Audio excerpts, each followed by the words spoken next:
प्रकाश राम की बात करते हैं, शम्स फ़कीर की बात करते हैं, वहाब खार की बात करते हैं, रहमान डार की बात करते हैं, ये लोग पढ़े लिखे नहीं थे। ये पढ़े लिखे नहीं थे, मतलब लिटरेट इन टर्म्स ऑफ ये लिख खुद नहीं सकते थे, लेकिन जो लिटरेचर इन्होंने प्रोड्यूस किया है उसका दुनिया में कोई मुकाबला नहीं है।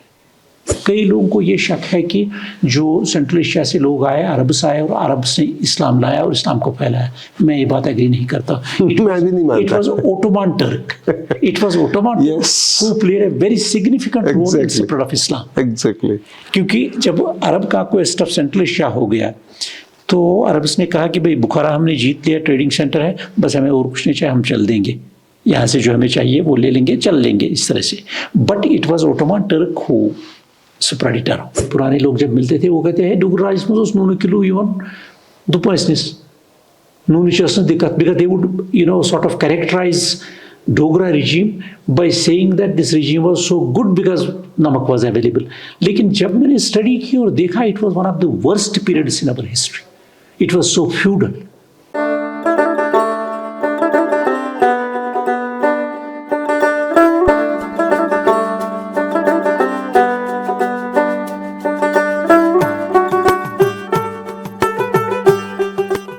उजाले अपनी यादों के हमारे साथ रहने दो। लाइफ स्टूडियो में आपका खुशामदीद। मैं हूं मसूद हुसैन और यादें यानी मेमोरीज़ का जो सीरीज़ कश्मीर लाइफ स्टडी से चल रहा है उसकी एक और कड़ी लेकर मैं आपकी खिदमत में हाजिर हूँ। मेमोरीज़ एक पर्सनल हिस्ट्री प्रोजेक्ट है।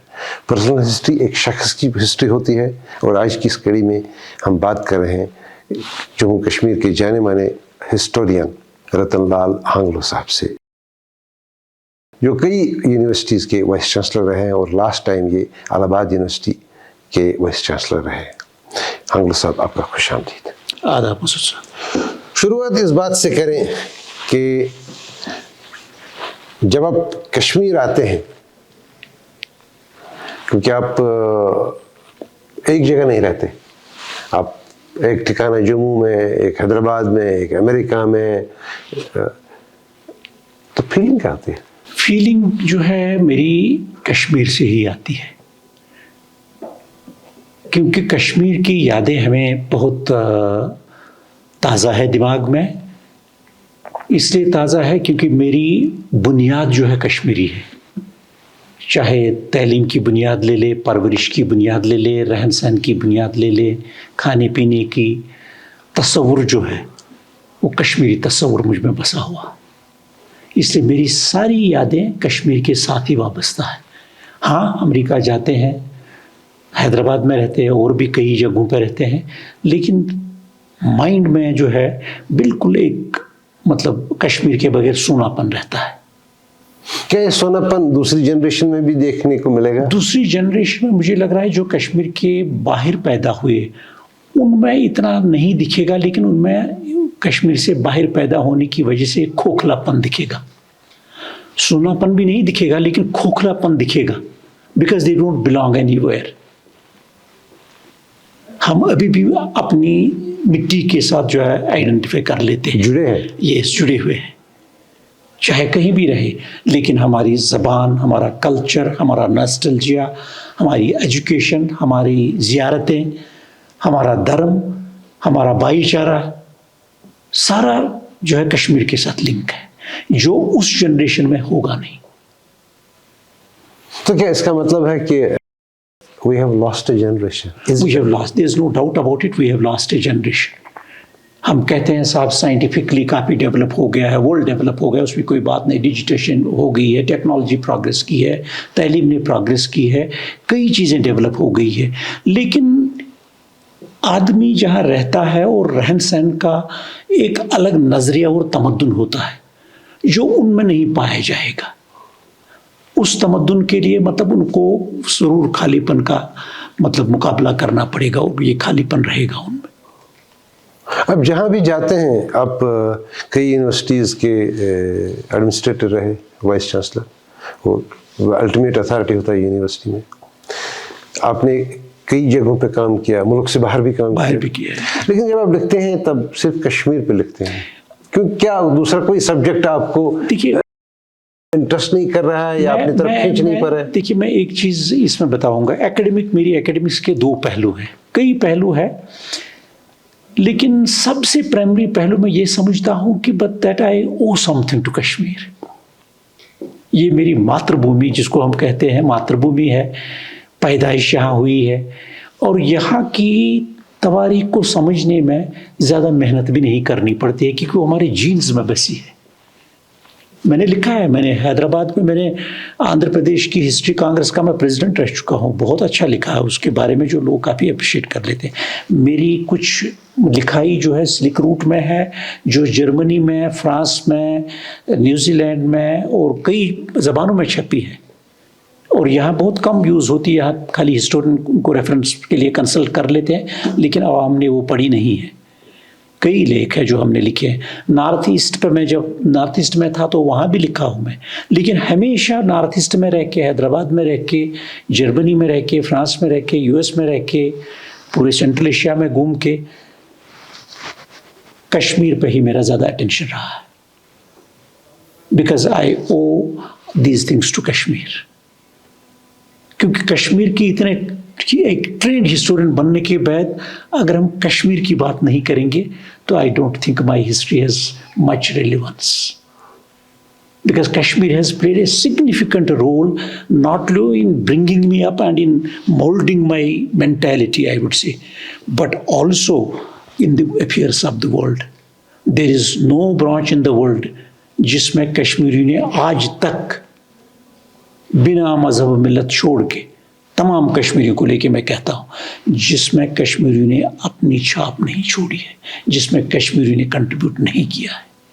मैं ऑफन एग्जांपल देता हूँ कि आप देखिए, हमारे पास शैविज़्म में सोमानंदा की बात करते हैं, ललेश्वरी की बात करते हैं, शेख नूरुद्दीन वली की बात करते हैं, लेकिन हम जब लिटरेचर में आते हैं तो हम कभी गनी कश्मीरी को भूल नहीं सकते। नहीं भूल सकते। ईरान ने गमीन कश्मीरी को अवार्ड दिया, लेकिन अपने आदमी को नहीं दिया, because of his literary excellence. तो इसलिए अगर हमारे यहाँ कश्मीर में इतनी चीज़ें हैं, इससे मैं कह रहा हूँ कि कश्मीर ने तो काफ़ी कंट्रीब्यूट किया है, पूरा वर्ल्ड लिटरेचर को कंट्रीब्यूट किया है। कई एक्सप्रेशन हमारे लिटरेचर में इतने रिच हैं जिनका मुकाबला कोई नहीं कर सकता। दुनिया का लिटरेचर भी रिच है, लेकिन हमारी अभी स्पेसिफिटी जो है एक बहुत ही अजीब व गरीब है और बहुत ही रिच है। मैं ये कह सकता हूँ, जैसे हमारे यहाँ फॉर एग्जांपल प्रकाश राम की बात करते हैं, शमस फ़कीर की बात करते हैं, वहाब खार की बात करते हैं, रहमान डार की बात करते हैं, ये लोग पढ़े लिखे नहीं थे। ये पढ़े लिखे नहीं थे, मतलब लिटरेट इन टर्म्स ऑफ ये लिख खुद नहीं सकते थे, लेकिन जो लिटरेचर इन्होंने प्रोड्यूस किया है उसका दुनिया में कोई मुकाबला नहीं है। दूसरा शमस फ़कीर कोई प्रोड्यूस नहीं कर सकता, दूसरा वहाब खार नहीं कर सकता, दूसरा प्रकाश राम नहीं कर सकता, दूसरा रीमाल नहीं कर, रब भवानी, ललेश्वरी, शेख नूरुद्दीन, वो नहीं प्रोड्यूस हो सकते, जिन्होंने एक फेनोमेनन को बेस दी। पूरे वर्ल्ड में हम कहते हैं मिस्टिसिज्म मिस्टिसिज्म मिस्टिसिज्म, लेकिन उस मिस्टिसिज्म की एक बहुत बड़ी चट्टान जो है, एक बेसिस जो है, हमारे सूफिया किराम है, हमारे सूफिया शायर, हमारे मिस्टिक्स हैं, और हमारे वो हालात हैं जिन्होंने उस मिस्टिसिज्म को पनपने दिया, जन्म दिया। अब आप इस वक्त शैविज़्म पर काम कर रहे हैं, आपकी किताब आ रही है शैविज़्म पर, उससे पहले आपने एग्रीकल्चर पर काम किया, ज़बरदस्त काम किया, और आपने बहुत सारे प्रोजेक्ट्स भी सुपरवाइज किए जिसमें और लोगों ने रिसर्च की और आपने उनकी रहबरी की। ये रही हिस्ट्री की कहानी, आपके इल्म की हिस्ट्री की कहानी। लेकिन आपकी हिस्ट्री क्या है? मेरी हिस्ट्री ये है कि मैं एक मामूली घर से पैदा हुआ हूँ। हांगलगुंड हमारे कुकड़नाग एरिया में जो है, 1-1.5 किलोमीटर पहले कुकड़नाग से एक छोटा सा गांव है जहाँ लगभग 47 घर कश्मीरी पंडितों के थे, और बाकी इलाका हमारी मुसलमान बरादरी और भाईचारा जो है था। तो वही मेरा पैदाइश हुई। मुझे पहले एक ये 1954 में आप पैदा हुए, 1953-54 दिसंबर 1954 में मैं पैदा हुआ। और पहले मुझे एक, हमारे गांव में स्कूल नहीं था तब, एक पाठशाला हुआ करता था जिसमें टीचर को शायद 50 रुपए से कम ही तनख्वाह मिलती थी, तो उसमें भेजा गया पाठशाला में, और वहाँ कुछ हिंदी की एक आध किताब देते थे और उसको पढ़ लो और ऐसे करके। फिर उसके बाद 4-6 महीने हो गए तो वो बंद हो गया पाठशाला को फिर कन्वर्ट किया गया स्कूल में। और बीच में जो मेरा मतलब मुझे जिसको कहते हैं एडमिट करना, दर्ज करना, वो मुझे मेरी दादी साथ आके स्कूल, प्राइमरी स्कूल बिडर में मुझे दर्ज किया गया। बिडर में मुझे भी पहला दिन याद है, जब हम उस स्कूल में एंटर कर रहे थे तो मैंने बहुत सारे लोगों को देखा एट अ टाइम, जो तब तो ये बेंच वेंच नहीं हुआ करते थे, इस तरह की टेक्नोलॉजी, वहाँ सब टाट पे बैठे थे। तो जो ही मैं चौंक गया और मैं स्कूल के दरवाजे के पीछे छुप गया। वो एक बहुत ही अच्छे टीचर थे, चुनीलाल उनका नाम था, वो गुजर गए last year he, I think he died nearly 100। तो उन्होंने मुझे हाथ पकड़ के अपनी दादी का हाथ छुड़वा के वहाँ उसी टाट पे बिठा दिया। इतना मुझे उस स्कूल का याद है। फिर कुछ और महीने हो गए तो जब हमारे गांव में स्कूल खुला, फिर उस स्कूल में मैं वापस आया और वहाँ 5वीं जमात तक मैंने पढ़ाई की। और वहाँ भी एक बहुत ही उम्दा टीचर जिनका नाम गुलाम नबी जागू था। गुलाम नबी जागू के बाद में जो है असदुल्ला दांद आए थे, उनकी मतलब ग्राम दांद है, और उससे पहले जागू साहब तो बहुत ही बढ़िया टीचर थे। ये पता नहीं, शायद वो अभी अल्लाह करे कि ज़िंदा हों, तो बहुत ही काफ़ी अच्छे टीचर रहे हैं मेरे। तो उनके बाद में हम कुकड़नाग हाई स्कूल में गए, 6ठी जमात से लेके 10वीं तक कुकड़नाग में हमने पढ़ाई की। वहाँ भी बड़े अच्छे टीचर, दोनों कम्युनिटीज़ के हर एक, वहाँ तो तब तो ये कंसेप्ट ऑफ कम्युनिटीज़ था ही नहीं, तो वहाँ भी हमारे काफ़ी अच्छे टीचर थे। और एक बहुत ही उम्दा हेडमास्टर थे जिनका नाम मोहम्मद अब्दुल्ला था। Mohammad Abdullah by the way was father in law जो काजी निसार थे। अच्छा, हाँ, अच्छा, काजी निसार थे। और मुझे याद है कि मोहम्मद अब्दुल्ला हमारे घर में भी बाद में आते थे, क्योंकि मेरे ब्रदर जो बड़े वाले टीचर हैं वो भी सूफियाना तबीयत के हैं, तो वो बड़े क्लोज थे मोहम्मद अब्दुल्ला साहब को। तो मोहम्मद अब्दुल्ला साहब की मुझे याद है कि मॉरलिटी पे वो बहुत ज़ोर देते थे, काफ़ी ज़ोर मॉरलिटी पे देते थे। उनको ये फिक्र नहीं थी कि बच्चा, वो कहते थे बच्चा पढ़ेगा ही, मैट्रिक भी करेगा बाकी, लेकिन आदमी को आदमी बनाने पे वो बड़ा जोर देते थे। He was a great teacher. I have still a lot of respect left for that teacher. He was the one who really built that, community around. And there are lots of good things that he ingrained into the mind of young children, which stayed with me for a long period of time. कोई connection है आपकी cast और आपके village में? हांगलगुंड connection तो ये नहीं है, लेकिन मैं कुछ लिटरेचर स्टडी किया हूँ कि हांगलूज जो है ये हिंगलाई से आए हैं, बलूचिस्तान से। अच्छा, हाँ, अब भी यहाँ के नहीं? बिल्कुल। इसमें भी ये कहूँगा कि हम जितना कहते हैं कि कश्मीरी पॉपुलेशन है आजकल, जो है ना, कश्मीरी हिंदू भी और कश्मीरी मुसलमान, कई कौमें मतलब कहती है कि साहब हम इंडिजिनस हैं, हम लोग यहाँ यहीं पैदा हुए, यहीं बड़े पले, वो ठीक बात है। लेकिन कश्मीर जो है, जिसको कश्मीरी हम कहेंगे गोसाई तोमुल, कश्मीरी जो सारे लोग हैं, हम लोग जो है यहाँ जितने इंडिजिनस लोग थे, नागाज थे, पिशाचाज थे, कोलिंद्राज थे, ये थे क्या कहते हैं, मादराज थे, बहुत सारे लोग थे, लेकिन उनको पुशअप किया गया पेरीफेरी पे। वो ग्रेजुअली वैदिक आर्यंस और सेंट्रलेशन लोग आते गए, उनमें एसेमिलेट हो गए। आपने देखा होगा शैविज्म में, एंशिएंट टाइम्स में एक स्लोगन जो फिलॉसफी का हिस्सा है शैविज्म में, बेदा, हाँ, डाइवर्सिटी, अबेदा यूनिटी, एंड बेदा यूनिटी इन डाइवर्सिटी। वो किससे वो दिया गया? क्योंकि जब स्टेट को ये सब इकट्ठे देखने थे सोशल फॉर्मेट में, पॉलिटी में, तो Vedic Brahmins played a very important role by having alliance with the state and gave a kind of religious message interpretation to put all these groups together because they belong to different ethnicities. Tajiks भी है हम, Egyptians भी है। मैं आपको एक बहुत important example इसमें दे दूंगा जो हमारे यहाँ कंटेम्प्रेरी प्रूफ है, apart from people who came with Shah Hamdan Sahib, people who came with Shah Mir, people who came even prior to that, yes, even Lalita Aditya के टाइम में, you see, when Lalita Aditya had a battle with Chinese, he had battle with Chinese, yes, he sought help of Turks, yes, और बहुत सारे Turks जो हम कहते थे, तुर्कशान हम कहते थे, they brought lot of technology। हमारे कई टेम्पल्स में जो गिल्ट पर रसूल डाला जाता था, that was done by a Turkish craftsman, And then Turks were working as brilliant soldiers, not only in Kashmir, even prior to emergence of Islam. They were working in various states of India as far as Vijayanagar Empire, you can imagine. Even in Tamil Nadu Sangam age में वहाँ भी मतलब हर जगह इनके proof मिलते हैं कि Turks have contributed. और इसमें एक और इंटरेस्टिंग बात मैं यहाँ कहना चाहूँगा, कई लोगों को ये शक है कि जो सेंट्रल एशिया से लोग आए, अरब से आए और अरब से इस्लाम लाया और इस्लाम को फैलाया। मैं ये बात एग्री नहीं करता। It was Ottoman Turk, it was Ottoman who played a very significant role in spread of Islam. Exactly, क्योंकि जब अरब का क्वेस्ट ऑफ सेंट्रल एशिया हो गया तो अरब्स ने कहा कि भाई बुखारा हमने जीत लिया, ट्रेडिंग सेंटर है, बस हमें और कुछ नहीं चाहिए, हम चल देंगे, यहाँ से जो हमें चाहिए वो ले लेंगे, चल लेंगे इस तरह से। But it was Ottoman Turk who spread it around. अजीब सिचुएशन जो मैं फील करता हूँ, खैर I am not a trained historian, वो ये कि इस्लाम की जो तहजीब थी उसने कश्मीर को इतना इन्फ्लुएंस कर दिया था कि बहुत तब्दीली हो गई थी, सिर्फ कलमा बाकी था। राइट, वो कलमा बाद में आ गया। राइट, यू सी हमारे यहाँ बेसिकली यू सी मैं ये जो अभी एक और किताब मेरी जो अभी आ रही है, huge of Kashmir cultural history है, और बहुत ही अच्छे पब्लिशर उसको छाप रहे हैं। They have done lot of good work. It would be also released in New York and London first, then in Delhi. तो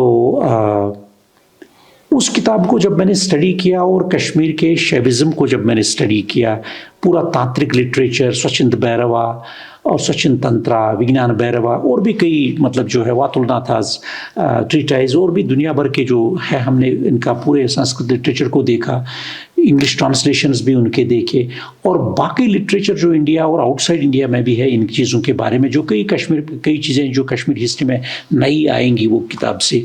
एक इंटरेस्टिंग बात मैं देख रहा हूँ कि शंकर वर्मन के टाइम से पहले बहुत क्राइसिस कश्मीर में हो गए। अच्छा, सोसाइटी में काफ़ी, हम जब कहते हैं कि साहब Damraj revolted against the king, Damraj revolted against the system, they revolted against the Brahmins. You see Vedic Aryan आने से पहले यहाँ बुद्धिज्म की विजिबिलिटी बढ़ गई थी।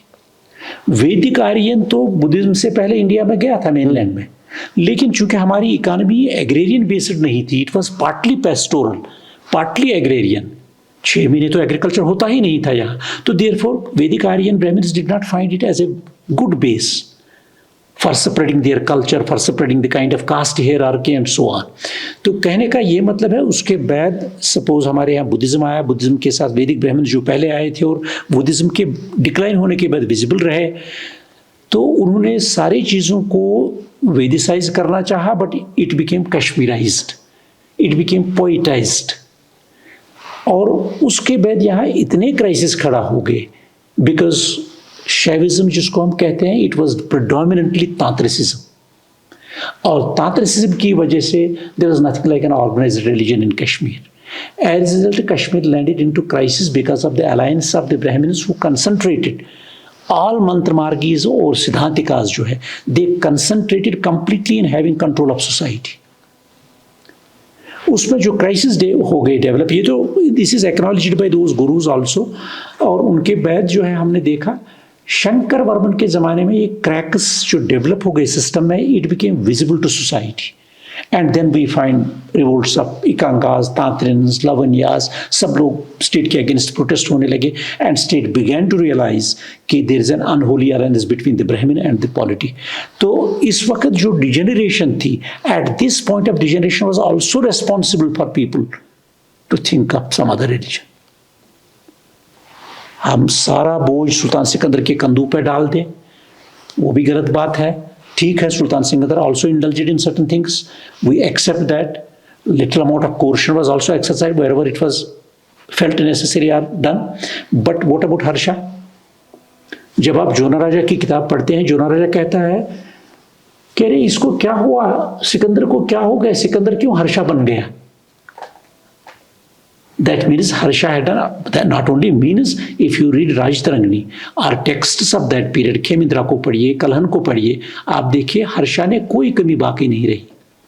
हम लोग सब कहते हैं साहब ललितादित्य पूरा वर्ल्ड को कांक्वेयर कर दिया, you know, we satisfy ourselves that as if he has gone to Magad and Kanyakubja वगैरह, जो सब झूठ है। ललितादित्य भूतिशा टेम्पल का सारा पैसा लिया, जंग करने के लिए, और वो बोधिशक पैसा वापस आया ही नहीं उस टेम्पल में बाद में, बिकॉज ही डाइड। ये लिखा है राजतरंगी में। हमें फ्यूचर जनरेशन से जो है हमें कुछ छुपाना नहीं चाहिए। We should not keep future generation. History should not be politics. History should never be, politicized. History should never be, misrepresented. It should never be misgeneralized.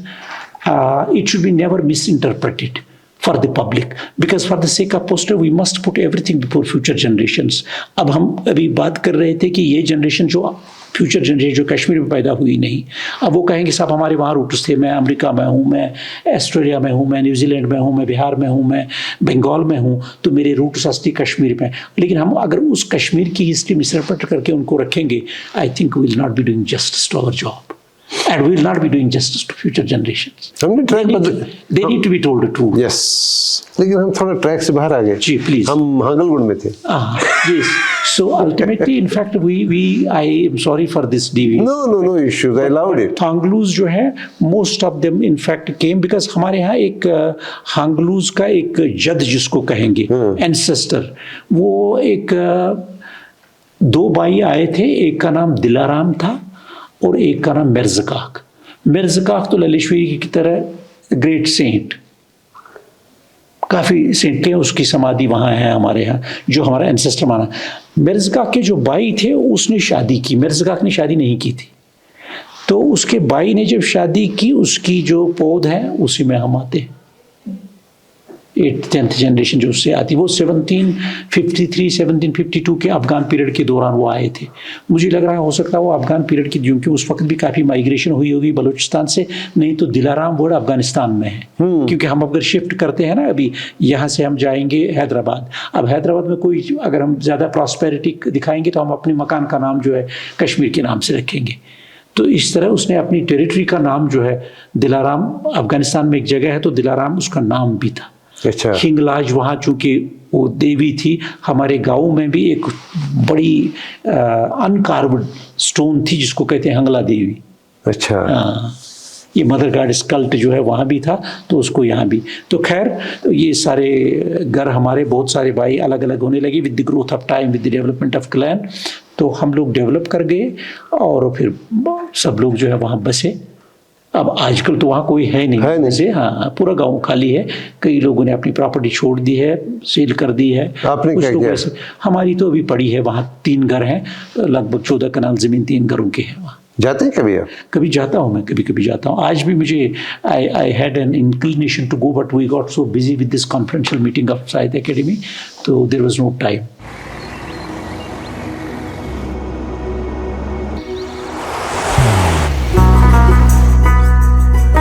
मोहब्बत वही जो दिल से हो, इबादत वही जो दिल से हो, दुआ वही जो दिल से निकल आए, बात वही जो दिल से कही जाए, दोस्त वही पक्का जो दिल से साथ निभाए, रिश्ता वही बेजोड़ जो दिल से जोड़ा जाए। दिल से ही तो होते हैं इरादे चट्टान से, दिल से ही तो बनते हैं घर खाली मकान से। दिल से बनी हर चीज पुश्तों तक चलती है, इसलिए खैबर सीमेंट का जर्रा जर्रा दिल से बना है, ताकि आप जो कुछ भी बनाएं दिल से बनाएं। खैबर सीमेंट, दिल से बनाओ। आपका बचपन की क्या मेमोरीज है आपकी, other than school, outside school, in family, in society? Other than school कैसा था कश्मीर तब का? हांगलगुड़ कैसा था तब का? इट वाज, आई वुड से, मैं कभी घर वालों को हंसाता था कि हंसाता इसलिए था because I would when I went to JNU, later की बात है, आई थिंक इससे पहले मैं आपको ये बोल दूं कि वहाँ 10th क्लास कंप्लीट करने के बाद जो है अनंतनाग कॉलेज में मैं आया और वहाँ से मैंने BA किया। किस साल में? ये 1974 की बात है। अच्छा। 74 में BA मैंने किया और 74 में ही एडमिशन, 75 में मैंने एडमिशन लिया कश्मीर यूनिवर्सिटी में हिस्ट्री डिपार्टमेंट में। मेरा एडमिशन लॉ में भी हुआ था, मेरा एडमिशन लाइब्रेरी साइंस में भी हुआ था शायद। तो मुझे बोला गया नहीं, हमने हिस्ट्री में ही फीस भर दिया। तो मैंने कहा ठीक है, मैं हिस्ट्री स्टडी करता हूँ, और दिलो-जान मैंने हिस्ट्री में काम किया। फिर Kashmir university first class first obtain करके मैंने यहाँ से JNU में गया। JNU में भी I got a rear grade in my MPhil।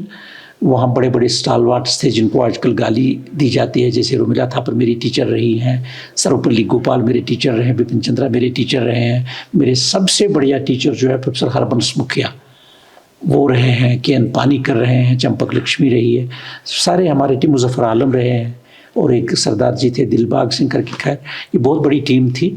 तो वहाँ मुझे मौका मिला अपने आप को समझने का, हिस्ट्री को समझने का, पूरे दुनिया के हालातों को समझने का, because that was a very great centre of learning. आजकल तो JNU बड़ा डिक्लाइन कर गया है इस रिजीम में, but JNU was a great centre that time.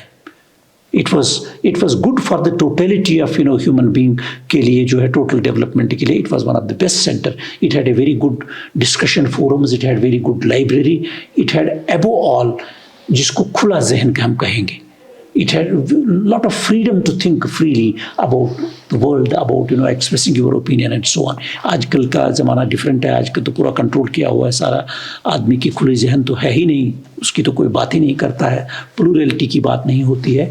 खैर ये तो मेरा एजुकेशन सफ़र था जहाँ तक तालीम का सवाल है। फिर JNU में भी मैंने 2.5 साल वहाँ पढ़ाया। हाँ, 2.5 साल में मैंने वहाँ पढ़ाया।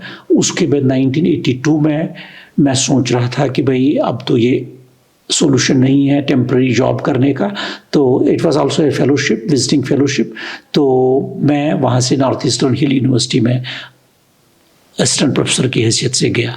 नॉर्थ ईस्टर्न हिल यूनिवर्सिटी शिलांग में मैंने 3 साल गुजारे, और उसके बाद मेरा सिलेक्शन हुआ associate professor Hyderabad central university में।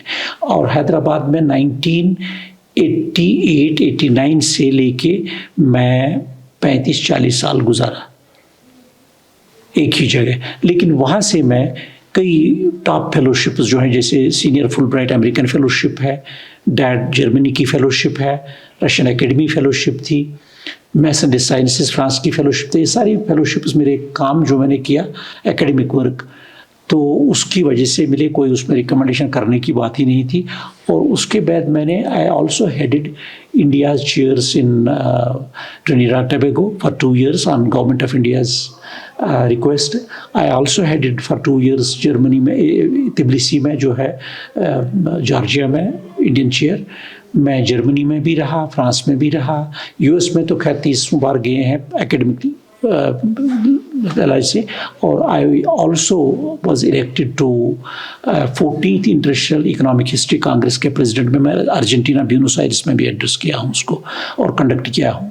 उसके अलावा मैं US में यूनाइटेड नेशंस एकेडमिक काउंसिल जो है उसका एशिया और अफ्रीका के लिए मेंबर रहा, तो उसमें भी हम लोग यही हिस्ट्री की बात, एकेडमिक्स की बात करते। ये मेरी जर्नी रही है। फिर बाद में एडमिनिस्ट्रेटिव वर्क चीफ प्रॉक्टर दिया गया, डीनशिप हुई, हेडशिप 2 बार हुई, और मतलब अब तो खैर कॉन्फिडेंशियल नहीं है। मैं UPSC में लगभग 18 साल पब्लिक सर्विस कमीशन का जनरल हिस्ट्री और जनरल स्टडीज IAS के पेपर जांचता रहा, और उसका मेंबर भी रहा इन चीज़ों में।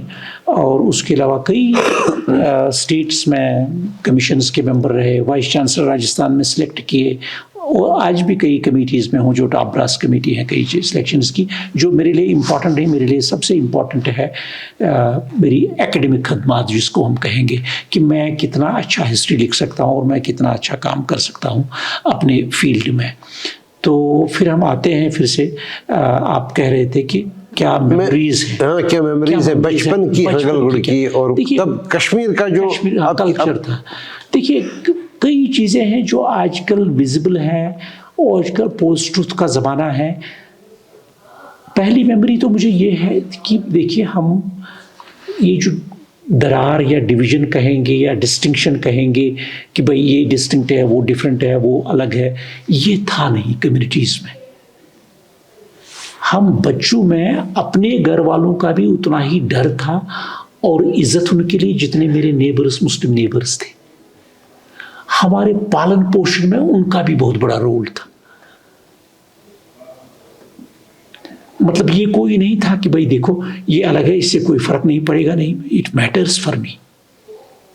बिल्कुल, मतलब एक मतलब वो भी हमारे कैरियर और कैरेक्टर बिल्डिंग में उनका भी कंट्रीब्यूशन रहा, काफ़ी कंट्रीब्यूशन रहा। जो अनपढ़ लोग भी थे, बिल्कुल दाएं बाएं, जो हमारे पेजेंट्स हुआ करते थे, इनफैक्ट कश्मीर में फॉर एग्जांपल, कोई हम भी तो पेजेंट फैमिली को ही बिलोंग करते थे, क्योंकि मेरे फादर मैट्रिकुलेट थे नहीं, लेकिन बहुत अच्छे आलिम थे। मेरी मदर सूफियाना तबीयत की थी, पढ़ी लिखी नहीं थी, लेकिन मुझे लग रहा है कि जो उनकी नसीहतें, उन्हीं की वजह से मैं शायद आगे बढ़ा। तो इस तरह से जो है हमारे बहुत सारे लोग गांव में थे। मैं किस किस का नाम लूँ, मुझे याद है जब गाँव की यादें आते हैं तो हमारे में बचपन में मैं ऑब्जर्व करता था, and these things stayed in my mind. हमारे यहाँ एक खालिक खान हुआ करते थे, उनके 3 बेटे थे। खालिक खान इसलिए मुझे स्ट्राइक किया क्योंकि कुछ सालों पहले मुझे बोला गया कि भाई आप हिंदू मुस्लिम यूनिटी पे कुछ लिखिए, तो मैंने लिखा ग्लिम्पसेस ऑफ, एग्जैक्ट टाइटल याद नहीं, glimpses of it pertains to my village and Kashmir. तो खालिक खान का उसमें मैंने जिक्र किया है। खालिक खान जो थे सूफियाना तबीयत के थे और टेलरिंग करते थे, बहुत बुजुर्ग, मेरे ख्याल में उस वक्त वो 70 क्रॉस किए थे एज में, बिल्कुल दाढ़ी सफ़ेद, काफ़ी बुजुर्ग, कमर बिल्कुल एकदम झुकी हुई थी। उन्होंने एक मॉस्क बनाई थी छोटी सी, जिसमें हार्डली 4 लोग नमाज, 5 लोग नमाज पढ़ सकते थे, और वो उसको नमाज पढ़ते थे, नमाज खत्म हो गई ताला रखते थे। ताला मतलब कुंडी रखते थे, वो थी सबों के लिए बस, लेकिन but most of the time he would use that mask. और ये मुझे लगता था कि कैसे, हाँ, nobody was conscious of religion that time. मतलब आप गाँव में देखिए कि आजकल हम रामायण की बात करते हैं, महाभारत की बात करते हैं या कुरान शरीफ की बात करते हैं, लेकिन गाँव में तब नमाज लोग पढ़ते थे, बहुत कम पढ़ते थे। हिंदुओं में मजहब की ये मतलब जो मजहब में भी आजकल बहुत सारे कल्ट्स आ गए हैं, ये कल्ट नहीं था मेरे ख्याल में। I think above everything humanity was the cult, कि मेरा नेबर के पास खाना पीना है, मेरे पास खाना पीना है। सस्टेंस कम थी, लाइफ प्रिमिटिव थी, टेक्नोलॉजी की इंटरवेंशन इतना नहीं था ह्यूमन लाइफ में। हिस्ट्री का बताएं आपको, मेडिसिन का इंटरवेंशन नहीं था इतना। मतलब उस इलाके में अनंतनाग से ऊपर आप जाइए, पूरे तहसील के पूरा वो लारनू तक, there was no doctor at all. There was no doctor for a long period of time. I remember उस सैयद बेग साहब एक डॉक्टर हुआ करते थे, वो कुक्कुड़नाग में आते थे। वहाँ जब वो डिस्पेंसरी खुली तो वो एक डॉक्टर हुआ करते थे जो आते थे वहाँ पर। But everything was going peacefully. People were not dying in as many numbers as they do now. We did not have as many sick people, when I look at the memory, as we have now.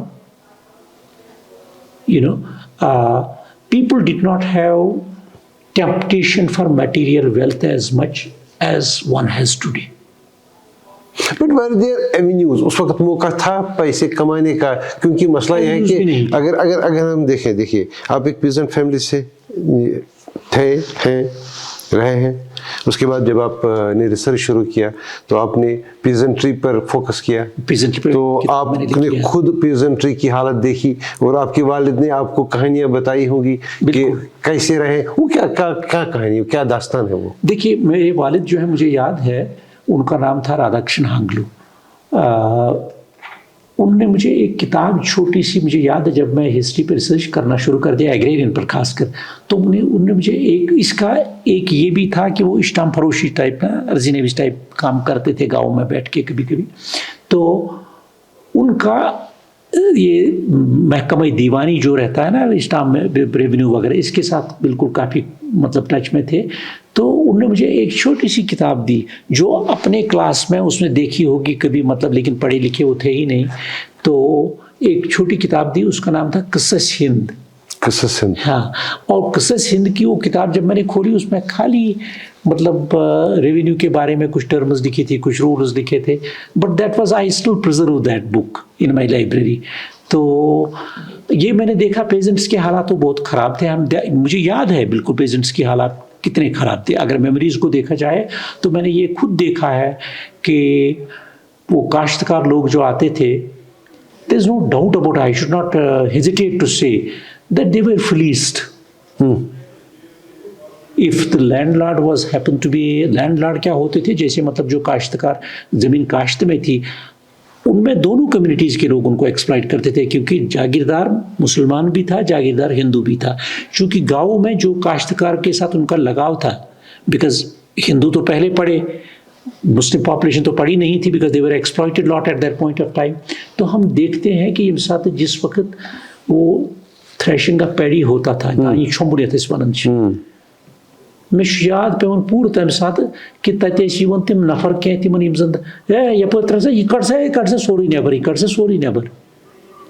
या हल्का सा वो कहता है कि मुंडिस paddy में थोड़ा रहे तो वो भी निकाल लेते थे उनसे। एंड वो मैं कई काश्तकारों के घर गया भी हूँ, it was utter poverty, it was terrible poverty. जो आप कह रहे हैं एवेन्यूज़ नहीं है, एवेन्यूज़ नहीं थी, but there was nobody also to care for these things. मुझे लग रहा है कि कुछ avenues, if technology was not supportive at that point of time, but certain avenues could have been created which people did not create, which followed serious negligence at that point of time. But was not that inherited from a system that prevailed in Kashmir before 1947? Oh yes, because that was inherited obviously because we had a feudal hierarchy. Legacy. हमारे यहाँ डोगरों की feudal hierarchy में आपको एक interesting fact बताना चाह रहा हूँ। मुझे एक साहब कह रहे थे एक दिन, आपने archives में क्या ghost मिला? Did you come across any ghost in archives? मैंने कहा सबसे बड़ा ghost मुझे मिला because I was thinking that Dogra Raj was a welfare Raj. जैसे लोग कहते थे, पुराने लोग जब मिलते थे वो कहते हैं डोगरा राज में उस नून किलो इवन दुपैसनिस नून चसने दिक्कत, because they would sort of characterize Dogra regime by saying that this regime was so good because नमक was available. लेकिन जब मैंने स्टडी की और देखा, it was one of the worst periods in our history. It was so feudal. दीवान बद्रीनाथ के नाम पर एक स्कूल चलता है, आजकल भी होगा जम्मू या कहीं पर। लेकिन जब मैंने डॉक्यूमेंट्स देखे, जब वो दीवान थे यहाँ कश्मीर में, कि उसने एक मुस्लिम विडो लेडी की ज़मीन कैसे हथिया ली ट्रांसफ़र करके, पेपर्स में सारे डॉक्यूमेंट आर्काइव्स में अभी भी हैं, मेरे पास भी हैं। I was shocked. या हरदू हिस्सा जिसको हम कहते थे, टोटल हार्वेस्ट कैसे डिटरमाइन की जाती थी डोगरा रिजीम में। मैंने ये कई किताबों में, मतलब जो छपी हैं आर्टिकल्स भी, I have stated it very clearly कि कैसे even if a peasant would produce say 5 kharwars of paddy, while taxation was directed, there was hardly anything left for him. There was no question of even sustaining him. Everything was taken in exactions, in taxes, in ababs, so he had nothing to fall back upon. एक feudal regime का हिस्सा थी, और यही feudalism हम लोगों ने inherit किया। There is no doubt about it. हमारे डिफरेंट ओपिनियंस है लैंड रिफॉर्म्स पर, कुछ लोग नाराज हो गए बाद में जब 1950 में अधूरा किया गया, at least some land reform was there, then again it was done during Mir Qasim time and so on, but somehow the government, in fact during the Congress regime or even otherwise also, did not consolidate these things at that point. But I think Kashmir faced a lot of negligence also. There's no doubt about it. And it continues to face that negligence even today. लेकिन जब आप कश्मीर पर research कर रहे थे तो मुझे पूछूं, आप कितनी ज़बानें जानते हैं? मैं देखिए फारसी पढ़ सकता हूँ, संस्कृत पढ़ सकता हूँ, हिंदी पढ़ी है BA तक, और उर्दू तो मैं पढ़ सकता हूँ अच्छी तरह से। मेरी एक उर्दू में पोइट्री की किताब भी है सीखने करके, और अंग्रेज़ी तो जानता ही हूँ थोड़ा ठीक ठाक। तो यही है, कश्मीरी अपनी मदर टंग है, उसको बिल्कुल एकदम अच्छी तरह से जानता हूँ। लेकिन फारसी में कैसे घुस गए आप? फारसी में इसलिए बिकॉज हमारे मिडीवल के डॉक्यूमेंट फारसी में थे, इसलिए मुझे फारसी पढ़ना पड़ा बहुत अच्छी तरह से एकदम। मतलब आपने फारसी इसलिए पढ़ी कि मैं तारीख को अच्छी तरह से समझूं, ओरिजिनल सोर्सेज को पढ़ सकूं, और ये जो हमारे डोगरा राज के बाद में जो मैंने सिलेक्ट किए एग्रेरियन सिस्टम जब देखा हमने, तो उसमें जितना काफ़ी डॉक्यूमेंटेशन रेवेन्यू का, उसमें बहुत सारा फारसी की दखल है। आप देखिए पुरानी जमाबंदियाँ अगर डोगरा राज की देखी जाए, बहुत सारी जमाबंदियाँ जो है वो सारी फारसी में भी हैं। एक हमारे यहाँ एक एडमिनिस्ट्रेटिव रिपोर्ट जिसको अंग्रेज़ी में कहेंगे, वो एडमिनिस्ट्रेटिव रिपोर्ट भी पहले बाद में उर्दू में आने लगी, लेकिन वो पहले फारसी में भी आते थे पूरे रीजन की इस तरह से। और मिडीवल की हिस्ट्री जितना पीछे जाएंगे तो वो सारा कंप्लीटली पर्शियन में ही है। तो आपने PhD से पहले इससे पहले मैंने इसमें वर्ष BA किया फारसी में। इनफैक्ट जो एडिशनल डिग्री करते थे ना BA देने के बाद एक ही पेपर देना, एक अब्दुल सलाम टीचर हुआ करते थे, तो पूरा विंटर मैंने उनके साथ गुजारा सीखने में। और पर्शियन, चूँकि उर्दू पढ़ी थी, उर्दू मीडियम में पढ़े थे, तो it was not difficult at all. तो एक सबसे अहम चीज़ जो अब मैं आपसे पूछना चाहूँगा वो है कि सैफुद्दीन डायरीज, उसमें आपका रोल क्या है और उसकी कहानी क्या है? क्योंकि सैफुद्दीन डायरीज हमारी हिस्ट्री का बहुत इम्पोर्टेंट हिस्सा है। ये इसमें आपको एक इसमें जो है बड़ी इंटरेस्टिंग बात है। सैफुद्दीन डायरी के बारे में एक मैंने किताब पढ़ी, उसका नाम था the Jammu fox. Jammu fox में जम्मू यूनिवर्सिटी की लाइब्रेरी में पढ़ा या JNU में पढ़ा, नहीं जम्मू यूनिवर्सिटी लाइब्रेरी में एक विंटर में, आई थिंक इट वाज 1976 जब मैंने पहली बार उसमें देखा। RK पारमी यहाँ हिस्ट्री यूनिट में काम करते थे डायरेक्टर, मैंने उनके साथ भी एज रिसर्च एसोसिएट काम किया है जॉब में जाने से पहले, रिसर्च में जाने से पहले। तो जब मैंने वो किताब पढ़ी उसमें मैंने रिव्यू देखा सैफुद्दीन डायरीज के बारे में, तो then I started working on this. तो जब मैं नेक्स्ट विंटर के बाद यहाँ जब कश्मीर में मैं आया तो मैंने इसके बारे में पता किया, तो एक यहाँ मोहम्मद अमीन रफ़ीकी हुआ करते थे हमारे रिसर्च लाइब्रेरी में। जब रिसर्च लाइब्रेरी श्री प्रताप से यूनिवर्सिटी में शिफ्ट हो गई तो मैंने उनको कहा, वो बोले कि आइए देखिए। तो मैंने सैफुद्दीन डायरी देखी, उसमें पढ़ने में दिक्कत पहले आती थी बिकॉज़ वो मतलब क्लासिकल टाइप फारसी लिखा हुआ था। अगर कहीं अगर लिखा है तो वहाँ वो कीफ के बदले एक ही लाइन है, ग नहीं है उसमें, but you have to read it and make sense of it in fact. तो खैर जब मैंने देखी तो मैंने उनको कहा कि प्रिजर्व करना मैं चाहता हूँ। तो रफ़ीकी साहब बोले कि आपको 1800 रुपये देने पड़ेंगे। उस ज़माने में जो 1800 रुपये बहुत बड़ी रकम थी मेरे लिए, बिकॉज मैं रिसर्चर था। तो कुछ दिनों के बाद मैंने वो फेलोशिप से पैसे बचाए तो रफ़ीकी साहब को फीस भर दिया और मैंने उनकी कॉपी करवा दी। उसमें मेरी वो जो माइक्रोफिल्म है काफ़ी डैमेज भी हो गई है गर्मी में जम्मू में। मैं लास्ट ईयर देखा तो कुछ पानी वानी इस तरह से प्रोटेक्ट नहीं हो पाया। खैर सैफुद्दीन डायरी मैंने निकाली और फिर हमारे JNU में माइक्रो फिल्म हुआ करता था जिस पर माइक्रो फिल्म बना के आप पढ़ सकते हैं। तो मैं एक टीचर के साथ बैठ के उससे हम लोग कुछ रेफरेंसेस देते थे। लेकिन सैफुद्दीन डायरी का मैं आपको इंटरेस्टिंग हिस्ट्री जो आप जानना चाहते हैं बताऊंगा। सैफुद्दीन डायरी जो है मिर्ज़ा सैफुद्दीन हुआ करते थे, जिसको महाराजा गुलाब सिंह ने कुछ लोग कह रहे हैं महाराजा गुलाब सिंह के दरबार में उसको हेनरी लॉरेंस और अंग्रेज़ों ने रखा स्पाइंग करने के लिए, और कुछ लोग कह रहे हैं गुलाब सिंह ने अंग्रेज़ों की स्पाइंग करने के लिए रखा। चाहे गुलाब सिंह ने रखा या अंग्रेज़ों ने रखा, मुझे लग रहा है गुलाब सिंह इतना इंपॉर्टेंट नहीं था, काबिल नहीं था in terms of understanding the world polity और कॉलोनियलिज्म को। तब तो वो बिका नहीं होता अंग्रेज़ों के हाथों, और कश्मीर जो है बेच के अंग्रेज़ों से ले 75,000 रुपीज़ के लिए, इस तरह से 75,000 लैक्स के लिए, तो जिसमें फिर बाद में विशाल वापस को काम करना पड़ा वो पैसा चुकाने के लिए। खैर कहने की ये बात है कि अंग्रेज़ों ने उसको सैफुद्दीन को स्पाई करके रखा, लेकिन सैफुद्दीन चूँकि एक इंटेलेक्चुअल बेंट ऑफ माइंड का था, तो उसने हर दिन वहाँ जो कार्रवाई होती थी वो लिखी, और उस कार्रवाई को उसने ऑफिशियल तरीके से नहीं लिखा, उसको अपने ढंग से लिखा। चीज़ों की कीमतें उसमें हैं, दरबार में क्या हो रहा है ये सारी चीज़ें लिखी गई, लाहौर दरबार में क्या हो रहा है ये सारी चीज़ें लिखी गई। वो 13 वॉल्यूम में उसने लिखे, लेकिन 13 वॉल्यूम में लिखने के बाद गुलाब सिंह की डेथ हो गई। अंग्रेज़ों के अगेंस्ट 1857-58 में मूवमेंट खड़ी हो गई। तो सैफुद्दीन साहब ने वो वॉल्यूम्स जो है बड़े बड़े साइज़ के हैं अपने घर में एक दीवार में लगाए, 13 वॉल्यूम थे वो। तो उनके बेटे सुना मिर्ज़ा कमालुद्दीन साहब जज बन गए। जब वो जज बने तो शायद सोचा होगा कि अब मकान नया बनाया जाएगा, तो मकान को जब इरेज किया गया तो दीवार में से ये डॉक्यूमेंट आए।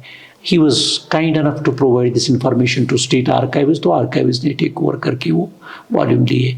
उसमें जो 13वां वॉल्यूम है वो दीवार में शायद इतना सटा हुआ था दीवार से कि जो बाहर से बारिश आती थी कच्चे मकान में लगने के लिए, तो बारिश थोड़ा सा सीप करके 13 वॉल्यूम जो है थोड़ा डैमेज हुआ। 12 ठीक है? हाँ 12 ठीक है। तो हमारी रिसर्च लाइब्रेरी में है अभी, लेकिन अभी तक कोई कोशिश नहीं हुई उनको ट्रांसलेट करने की। असल में बेसिकली कश्मीर दो चीज़ें मैं यहाँ बोलना चाह रहा हूँ। एक तो मैंने कई बार इनको कहा कि कश्मीर यूनिवर्सिटी में जो है, ये मैं रियाज साहब से भी शेयर करता था कि यहाँ सैफुद्दीन डायरीज को आप ट्रांसलेट करवाइए अंग्रेज़ी में। ये बहुत इंपॉर्टेंट वेल्थ है जिसका एक बहुत बड़ा प्रोजेक्ट इनको लेना चाहिए गवर्नमेंट ऑफ इंडिया से, मिनिस्ट्री ऑफ कल्चर से, तो ये ट्रांसलेट होनी चाहिए। दूसरा जो इम्पोर्टेंट बात मैं यहाँ ज़रूर कहना चाहूँगा, मैंने कई बार, ये लास्ट टाइम भी मैंने कश्मीर यूनिवर्सिटी में कहा था अपने लेक्चर में, कि मोहम्मदीन फ़ोक के नाम पर एक हॉल या कोई जगह करनी चाहिए कश्मीर यूनिवर्सिटी में, क्योंकि कश्मीर यूनिवर्सिटी जम्मू यूनिवर्सिटी खुलने से पहले, यूनिवर्सिटी का मतलब आइडिया होने से पहले हमारे स्टेट में मोहम्मदीन फ़ोक ने अपनी शायरी में जिक्र किया, काश कश्मीरी भी हो इल्मो दहर के, काश कश्मीरी भी हो शायदा इल्मो दहर के, काश अहलो इल्म फन हो जाएगा उनका खिताब। और वो कह रहे हैं अपनी किताब में कि मैं चाहता हूँ कि कश्मीरियों के लिए एक यूनिवर्सिटी कश्मीर में बने, और उसी आदमी के नाम पे कश्मीर यूनिवर्सिटी में कुछ भी नहीं हो, ये इस पूरे कश्मीरी कौम को समझना चाहिए। ये अलग बात है, वो उस वक्त तो पाकिस्तान का कंसेप्ट था ही नहीं जब वो पाकिस्तान में मरे भी, लेकिन तब तक तो पाकिस्तान बना भी नहीं था। और इतनी कश्मीर की खदमत की उसने, लगभग 112 किताबें लिखी हैं, बड़े बड़े कंसेप्ट्स पर। उसकी शायरी के 2 दीवान भी हैं, दीवानी फ़ोक करके।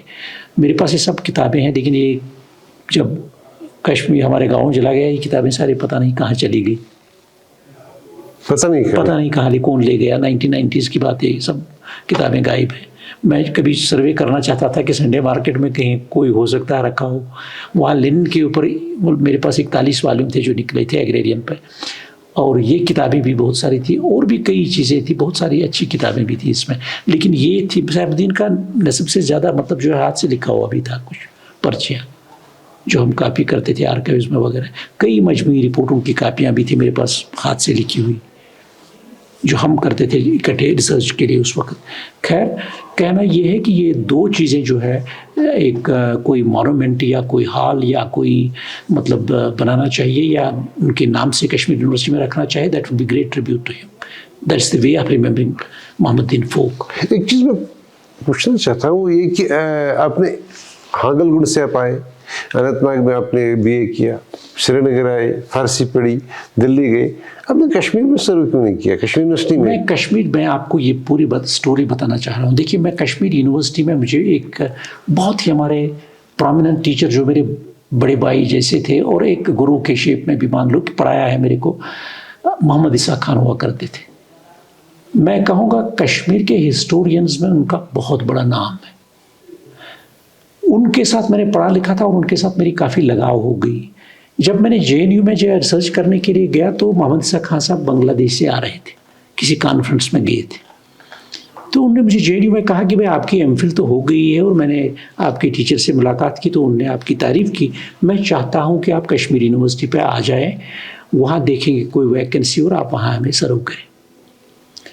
यहाँ एक लीव वैकेंसी, जिंदलाल जाला हुआ करते थे टीचर, उनकी एक लीव वैकेंसी थी, तो मुझे उस लीव वैकेंसी में अपॉइंट किया गया। उस लीव वैकेंसी में मुझे अपॉइंट करने के बाद फॉर्मल इंटरव्यू भी किया गया कि फ्यूचर पोस्टें आएंगी, तो उसके लिए उसमें अंसारी साहब थे जामिया से जो एक्सपर्ट थे, तो उसमें मुझे सिलेक्शन की गई। सिलेक्शन होने के बाद जब 2-2.5 साल हो गए, तो मैंने कहा कि भाई वो कन्फर्मेशन की फ़ाइल, तो उस पर हमारे जो एडमिनिस्ट्रेशन है वो साइलेंट रहे, फाइल ही बोले गायब है, मतलब आज नहीं मिल रही, कल नहीं मिल रही। एक डिप्टी रजिस्ट्रार गुलाम हसन शाह साहब थे, हालांकि उनके भाई साहब जो थे, मतलब जो पीरज़ादा साहब थे, हमारे प्रिंसिपल रहे थे, बहुत ही अच्छे इंग्लिश के प्रोफेसर रहे हैं, वर्ल्ड फेमस स्कॉलर थे। तो खैर, कहने की ये बात है कि वो फाइल ने कहा ये आज भी नहीं है, कल भी नहीं आ रही है। तो जब ये हुआ ही नहीं, मतलब फिर एक दिन वहाँ हमारे मैथमेटिक्स के काजी साहब थे, तो he always liked me. He was always happy that from my side there is somebody who is working in अलग, हाँ बिल्कुल। हालांकि वो जमात से ताल्लुक भी रखते थे, लेकिन world famous mathematician, eminent mathematician, मैं जानता हूँ उनको। तो काजी साहब ने कहा कि देखो, मैं हांगलू की टीचिंग देखा हूँ यहाँ बैठ के यूनिवर्सिटी मेरे डिपार्टमेंट के बाहर, अगर एक टीचर को हम ये जॉब देते हैं तो हमारे 50 बच्चे जो है काबिल हो जाते हैं। मेरी पढ़ाई का तो आप जायज़ा ले सकते हैं, जो मैंने बच्चे पढ़ाए हैं, 3 हेड ऑफ डिपार्टमेंट यहाँ भी पढ़ाए, कई लोग जो हैं वो बता सकते हैं। परसों मैं बात कर रहा था तो फ़ोन पे मैंने देखी, वो परवीन जी थी इस तरह से, तो उसने कहा सर मुझे अभी भी ये बात है, दिमाग में आता है कि आप कैसे पढ़ाते थे, बहुत मतलब इट रैंकल्स इन माई माइंड कि आपकी अलग स्टाइल और आप इतना गहराई से पढ़ाते थे इस तरह से। खैर कहने की ये बात थी, तो मैं काजी साहब ने कहा कि भाई इनको यहाँ अपॉइंट करना चाहिए कन्फर्मेशन ऐसे करके। तब भी जो है टस से मस लोग हुए नहीं। फिर मैं थोड़ा सा तंग आ गया, तो मैं कहा कि भाई चलना चाहिए मुझे, और सितंबर 82 की सैलरी भी मैंने नहीं ली कश्मीर यूनिवर्सिटी, और मैं चल दिया। आजकल हम बटे हैं हिंदू मुस्लिम कई जगहों पे, लेकिन मुझे ये याद है कि खान साहब मेरे साथ आए और बॉटनी डिपार्टमेंट में मुझे अलविदा कहते हुए जब इजाज़त हमने ले ली, मैंने उनकी आंखों में एकदम जर करके आंसू देखे। बोले मैंने एक ख्वाब से आपको लाया था यहाँ, और वो मेरा ख्वाब टूट गया आज, क्योंकि आप लोगों को यहाँ इनने कन्फर्म नहीं किया। तो मैं हैदराबाद, मैं JNU वापस चला गया। फिर JNU में मैंने एज विजिटिंग प्रोफेसर रखा गया मुझे 2 साल, जब तक मैंने वहाँ पोस्ट डॉक्टरेट भी की, और उसके बाद मैं नॉर्थ ईस्टर्न हिल यूनिवर्सिटी में गया। जैम कैश व्हीकल्स एक सायादार दरख्त की तरह कई खिदमात लोगों की आसानी के लिए फराहम करता आया है, जैसे नई गाड़ियों को खरीदना, सेकेंड हैंड गाड़ियों की खरीदो फरोख्त, तिजारती गाड़ियाँ भी मैसर होंगी और 2 व्हीलर व्हीकल्स भी दस्तयाब यहीं। आपके लिए गाड़ी चलाना आसान हो, उसके लिए मारुति ड्राइविंग स्कूल की खिदमात, अपनी गाड़ी के लिए जरूरी सामान खरीदना हो, या चलते चलते गाड़ी खराब हो जाए और ठीक करानी हो, उसके लिए वर्कशॉप भी यहीं। तशरीफ लाएं jam cash vehicles, Hyderpora, Srinagar. हमें खिदमत करने का मौका दें। Yeah, what are the biggest problems that historians face in Kashmir? क्योंकि हमारी जो हिस्ट्री है वो सब हमारे पास है ही नहीं, बिखरी है। मतलब एक ज़माने में वो जो यूरोपियंस, हालांकि उनका कंट्रीब्यूशन बहुत कश्मीर की हिस्ट्री में रहा है, चाहे ग्रामर हो, लैंग्वेज हो, राज तरंगनी हो, कुछ भी हो, आप यूरोपियंस के बगैर हम बात कर ही नहीं सकते। देखिए, लेकिन बहुत सारे मैनस्क्रिप्ट्स, एक ज़माना वो भी था जब ग्रेसन वगैरह आ रहे थे तो रोज़ वो लेते थे शिकारा, और शिकारा में मैनस्क्रिप्ट्स जमा करके ले जाते थे, और वो जर्मनी में है, इंडिया ऑफिस लाइब्रेरी में है, कहाँ नहीं है। तो हम कभी हिस्ट्री बेहतर बना सकते, लिख सकते हैं। देखिए, मैं एक चीज़ बताऊँ, हम हिस्ट्री को कंप्रहेंसिवली बेहतर बना सकते हैं और बना रहे हैं, इसमें कोई दो राय नहीं है। लेकिन हम अगर ये कहें कि साहब अंग्रेज़ों ने ही हमारी हिस्ट्री पक्की लिख दी, ये बात सही नहीं है। देखिए, वो हमारे जहाँ जो लोग आ रहे हैं, 3 किस्म के लोग आए हमारे यहाँ। कॉलोनियल मास्टर्स के साथ जो है कॉलोनियल मेंटेलिटी के लोग आए। दूसरे जो ग्रुप है वो आए ये जो मतलब एडवेंचरर्स जैसे हैं। और तीसरा जो ग्रुप था वो कॉलोनियल मास्टर्स के साथ जो स्पाई करते थे। जैसे फॉर एग्जांपल हम लोग बड़ी तारीफ करते हैं कि मूरक्राफ्ट ने 2 वॉल्यूम हमें लेकिन Moorcroft professionally he was a doctor, but he was spying for the British. अब वाल्टर लॉरेंस की बात करते हैं। वाल्टर लॉरेंस यहाँ एग्रेरियन पे काम किया, पूरा ज़मीन का पूरा ये सारा देखा, कश्मीर का क्या है क्या नहीं है। लेकिन सडनली 1889 में वो चले गए यहाँ से, लॉर्ड कर्जन के जब प्राइवेट सेक्रेटरी बनाए गए। तो linkages with the colonial government were there is no doubt about all. हमारी हिस्ट्री ऑफ मेडिसिन और मेडिकल फैसिलिटी को डेवलप करके मिशनरीज में हमारे जो कॉलोनियल मास्टर्स के साथ लोग आए, एक मिशनरीज का भी एक सेक्ट था जिन्होंने इंडियन हिस्ट्री को काफ़ी और इंडियन लोगों को काफ़ी इंडिया को कंट्रीब्यूट किया, there is no doubt about it. लेकिन कॉलोनियल मास्टर्स चूँकि कॉलोनियल बेंट ऑफ माइंड था, जब वारन हेस्टिंग्स आया तो वारन हेस्टिंग्स ने कहा भाई ये कौमें जो सारी एशिया में है ये नाकाबिल महज है, इनका मज़हब इनकी डिजनरेशन के लिए जिम्मेदार है। लेकिन वो बेसिकली इसलिए थे कि उसने कहा कि पूरी इनको अंडरस्टैंड करने के लिए उसने रॉयल एशियाटिक सोसाइटी बनाई। मुझे याद है कि किताब जो जिसको टाइटल दिया गया है history of India as told by its own historians, इसकी मैं पूरी हिस्ट्री देख रहा था एक बार आर्काइव्स में कि इसका टाइटल डिसाइड कैसे हुआ। अब उसका लिखा हिस्ट्री ऑफ मॉमडन पीरियड। ये हेनरी मैं उसका नाम भूल रहा हूँ, सर हेनरी स्ट्रेच और दूसरे एक आदमी हैं, उनके बीच में डिबेट हो रही है। उसने कहा नहीं ये तो हिस्टोरी ऑफ इंडिया है, Indian historians history of India is told by. बोले नहीं इसमें मॉमडन नाम लिखो। मैं इसमें आपको एक इंटरेस्टिंग बात बता देता हूँ। देखिए हमारे यहाँ जब अंग्रेज लोग आ गए तो उनका एक मिशन था कि इनकी हिस्ट्री को ऐसे कैरेक्टराइज करो ताकि हम डिवाइड कर सके को। एग्जैक्टली। तो उसमें उन्होंने जैसे पीरियडाइजेशन का मसला दिया, एंशिएंट को इसलिए गोल्डन बोला गया, ये गोल्डन पीरियड एंशिएंट इंडिया नहीं था ताकि वो मिडीवल को एनार्की प्रोजेक्ट कर सके, एग्जैक्टली इसलिए बोला गोल्डन पीरियड है, ताकि बाद में हिंदू को बोला जाए देखियो आपने गोल्डन पीरियड बनाया था और यहाँ एनार्की आ गई, और फिर आप लोगों को आजाद किसने किया? मॉडर्निटी ने। और मॉडर्निटी कौन दिया? अंग्रेजों। वही तो हो रहा है आजकल। अब देखिए आजकल भी जो है ना, ये अभी भी हिस्ट्री लताड़ी जा रही है। एनसीईआरटी किताबों में देखिए क्या जंग हो रहा है और कैसे डिफरेंट हिस्ट्री को इंटरप्रेट किया जा रहेगा। औरंगजेब को हटाओ, ये मंदिर हटाओ, ये मस्जिद जलाओ, वो करो, बाकी सब डिफरेंट इंटरप्रिटेशंस दे रहे हैं कि साहब ये था वो नहीं था।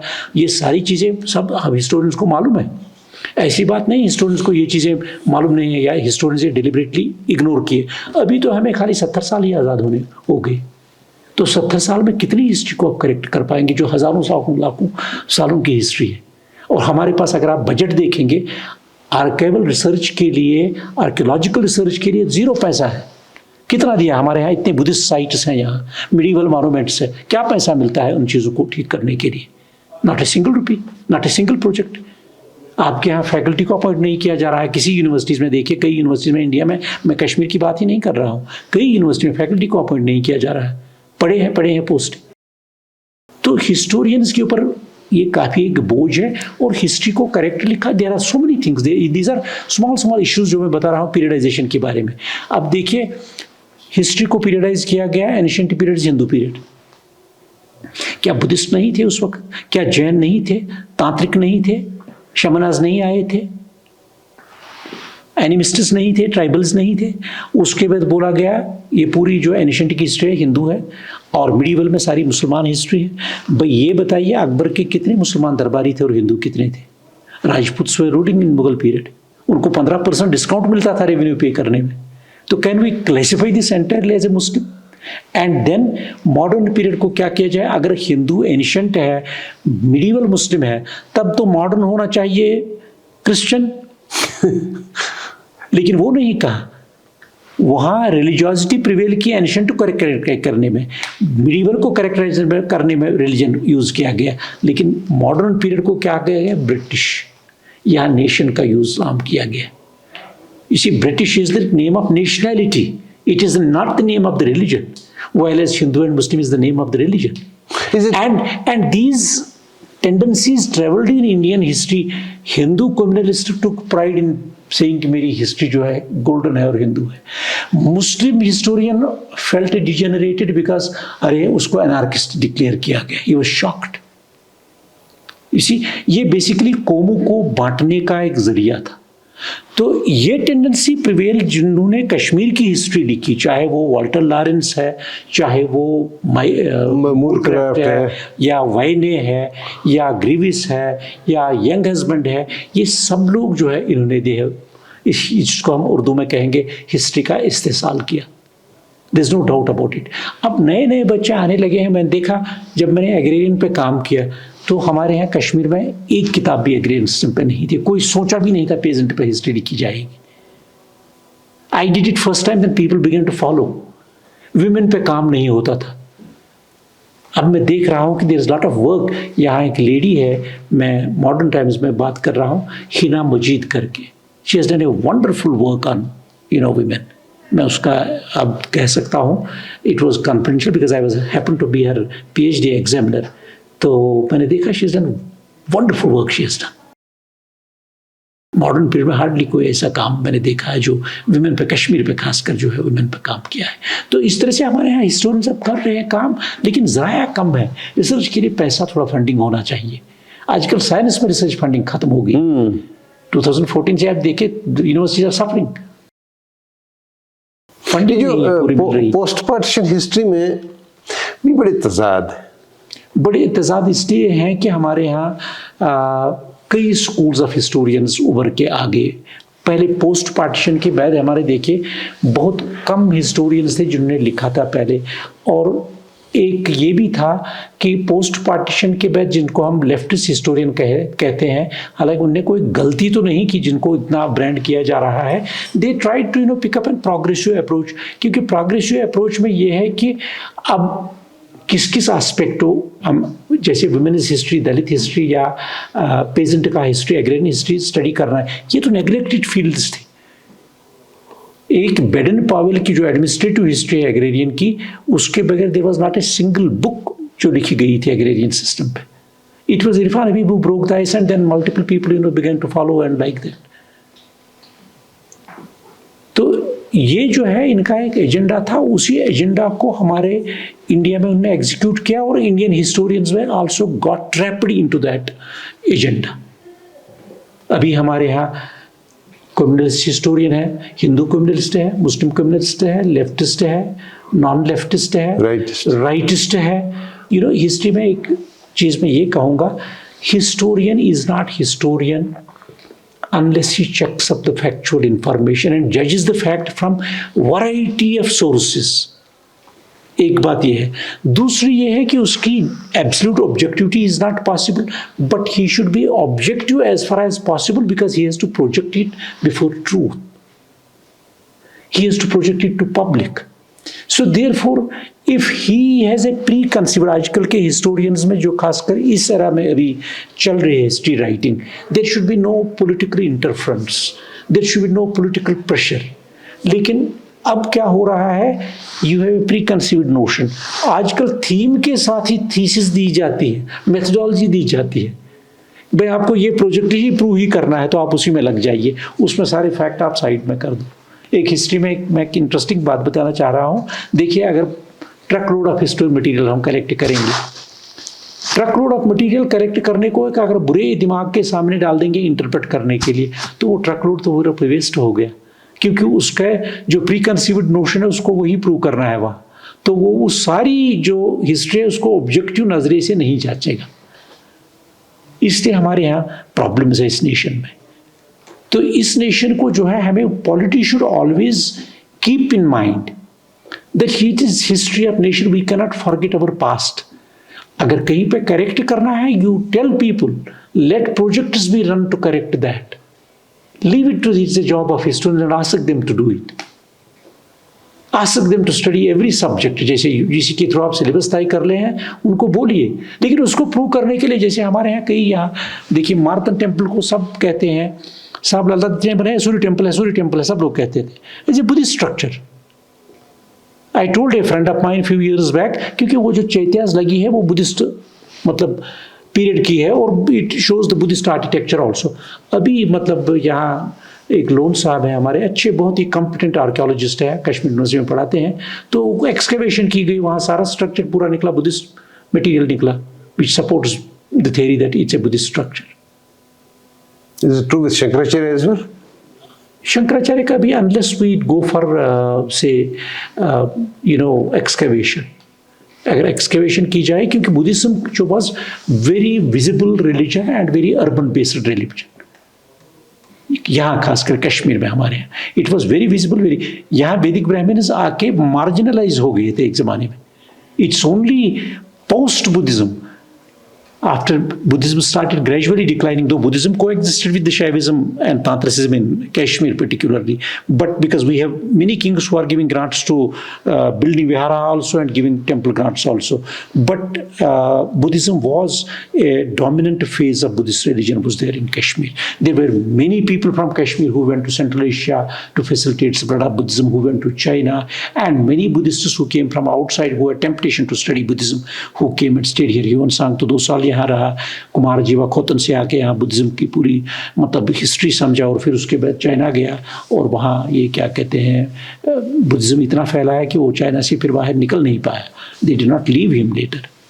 हिस्ट्री से थोड़ा बाहर आके जी इलाहाबाद जाए। यस कैसा रहा आपका टेन्योर इलाहाबाद में? देखिए, इलाहाबाद में तो मेरे 4 साल तो बहुत अच्छी तरह से गुजरे, लेकिन कौन सा बरस था जब आप गए? जब मैं वहाँ गया 2015 में, अच्छा। 2020 में मैंने रिजाइन कर दिया। इलाहाबाद एकदम बहुत अच्छी तरह से गुजरा, because I found, but I would say Bengal में उससे बेटर गुजरा। बंगाल में जब मैं वीसी था, तो if you give some idea to Bengalis, they catch it up and they, if you give them leadership, they follow you and they मतलब take it forward the ideas. Allahabad में भी जो है इनिशियली मैंने मतलब इलाहाबाद यूनिवर्सिटी में जो है एक मैंने जो देखा, it was suffering from nostalgia, it needed A reformation. जो आप वहाँ देख सकते हैं, जाके जांच सकते हैं, आप तय कर सकते हैं, आप लोगों को पूछ सकते हैं। I conducted that reform there in Allahabad university. It had a large band of PG colleges जिनको यूनिवर्सिटी तनख्वाह देती है। एक आदमी पीएचडी करके अपॉइंट किया जा सकता है और फिर बाद में उसको हम कहते हैं आप पीएचडी गाइड नहीं कर सकते, आप पीजी पढ़ा नहीं सकते। भाई मेरा रिफॉर्मेशन ये था कि all the colleges are teaching post graduation, उससे यूनिवर्सिटी का लोड कम हो गया। बिकॉज यूनिवर्सिटी में टीचर पूरे नहीं है जो इतने लोगों को पढ़ा सके, and if we have to develop education and facilitate education then why not we separate education. Knowledge is not knowledge unless we share it, ये मैं हर जगह बोलता हूँ। तो we made colleges, all colleges post graduate, उनको research करने का हक दिया गया, उनके यहाँ लेबॉर्ट्रीज डेवलप कर दी गई। तो it was perfectly all right for 4 years। Pin prix थे बिकॉज मिनिस्ट्री से और कई जगहों से, पार्टी से लोग आके परेशान करते थे, there is no doubt about it. And then one day I fine morning, मुझे वो पोखरियाल मिनिस्टर हुआ करते थे, बहुत परेशान किए, तो I said good bye to you because they wanted to pressurise me, भाई इसका नाम बदल लो, उसका नाम बदल दो, उसको ट्रस्ट को ये करो, उसको ये करो, डिफरेंट एजेंसीज के थ्रू लोगों को भेजना, तंग करना। Then I thought it was not worth wasting time for these things, because if we are doing something for the sake of this nation, for the sake of education, because we love this country very much, then why should somebody come and interfere? And because we are not MLAs, we are not MPs, and we are trained for that job which we have done. But Allahabad had Kashmir connection as well. Allahabad had Kashmir connection also. We had, I was invited by lots of Kashmiris, and they used to come. In fact, interestingly, Allahabad की university में 2 ही Kashmiri vice chancellor रहे हैं और दोनों का नाम same था। एक का नाम रतनलाल नेहरू था जो नेहरू के कजिन थे, एक का नाम रतनलाल हांगलू। अच्छा। I was checking up in the list, in fact. I found it was only the 2 people only like that. Post resignation कहाँ बिजी रहे आप? पोस्ट रेजिग्नेशन के बाद में मैं तो हैदराबाद यूनिवर्सिटी से उस साल रिटायर हो गया था 2019 में। 2020 में ये पॉलिटिकल अपॉइंटमेंट मैंने गिव अप कर ली। उसके बाद नोबल इंटरनेशनल यूनिवर्सिटी ने मुझे लाइफ लॉन्ग बनाया है honorary chancellor for Noble international university Toronto Canada. वहाँ 1 आध महीना जाना पड़ता है, तो वो है। और उसका मैं अब उन्होंने कुछ सालों के बाद they benefited from some ideas, they have put me as chief representative for India. और कंसंट्रेट मैं अपने रिसर्च पर भी कर रहा हूँ काफ़ी, क्योंकि लाइफ पता नहीं है आजकल है कब लाइफ आदमी की ख़त्म हो जाए, इसलिए बेटर है कि जितना कंट्रीब्यूट कर सके अपने फील्ड में उतना करे। आप कई जगह रह रहे हैं, आप हैदराबाद तो खैर अब आपका मस्कन ही है जी। तो जम्मू में आपकी लाइब्रेरी है? जम्मू में आप मेरी लाइब्रेरी है, बहुत अच्छी लाइब्रेरी। अभी उसको for public we will started putting it up from April में। मैं आपको इनवाइट करूंगा उस दिन। आप कश्मीर वापस क्यों नहीं आ रहे? यहाँ तो आपकी ज़मीन है, इसका क्या करें हम? यहाँ भी वापस आ सकता हूँ, ऐसी कोई बात आ सकता हूँ, आप धमकी क्यों दे रहे हैं? आप आ क्यों नहीं रहे? अभी तो मैं यही हूँ, अभी तो मैं आ ही गया हूँ मान लो। लेकिन लाइब्रेरी में चाहता हूँ ताकि यहाँ के बच्चे भी विंटर में भी आ सके, स्टडी कर सके। JNU के लोग जाते हैं, बाहर यूनिवर्सिटीज़ में जाते हैं। It is meant for, because Jammu में देख रहा इंटेलेक्चुअल क्लास अभी भी डोमिनेट कश्मीरीज ही कर रहे हैं, तो इसलिए जो है पढ़ेंगे लोग, सबों के लिए अच्छी है।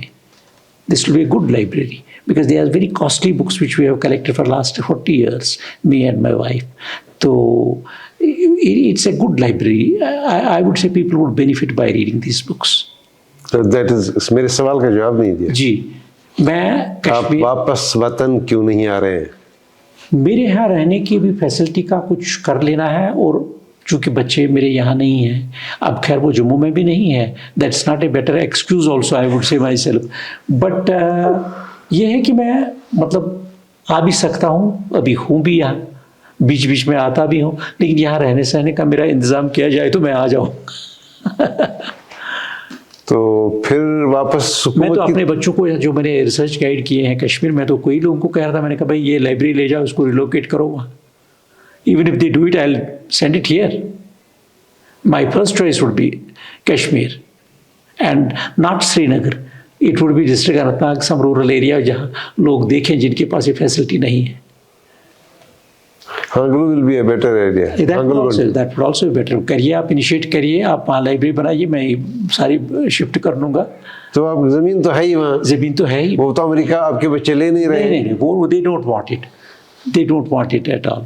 So why can't we have a Hanglu research center in Hangalgund? We can have some center. हम लोग तो यहाँ ये डायलॉग ऑफ सिविलाइजेशन सेंटर जो है, ये जो है क्या कहते हैं, शाह साहब, रऊफ अहमद शाह साहब, मैं हूँ, हमीदुल्लाह है, और भी कई लोग हैं, मेरे ख्याल में आप भी उसके साथ जुड़े हैं, तो उसके ज़रिए भी कुछ काम हम कर रहे हैं। We can develop that centre, is no doubt about it. नाज़रीन, ये रहे प्रोफेसर हांगलू, ये रही उनकी हिस्ट्री, और उन्होंने खुद ही बताया कि हिस्ट्री के हवाले से ये कितने मगन भी हैं, बिज़ी भी हैं और परेशान भी हैं। तो हम चाहेंगे कि हांगलू साहब इसी तरह काम करते रहें, ताकि कश्मीर की जो हिस्ट्री जो हम कभी वो उधार लेते थे यूरोपियन से, हम थोड़ा सा उसमें अपना इम्प्रूवमेंट करें, अपने हिसाब से अपनी हिस्ट्री देखें और उसमें इंसाफ करें। इंसाफ बड़ी इंपॉर्टेंट चीज़ होती है। खैर हांगलू साहब, हमने आपका इतना टाइम लिया, thank you so much, thank you so much, Allah bless you. Thank you. मुझे सब है याद ज़रा ज़रा, तुम्हें याद हो कि न याद हो।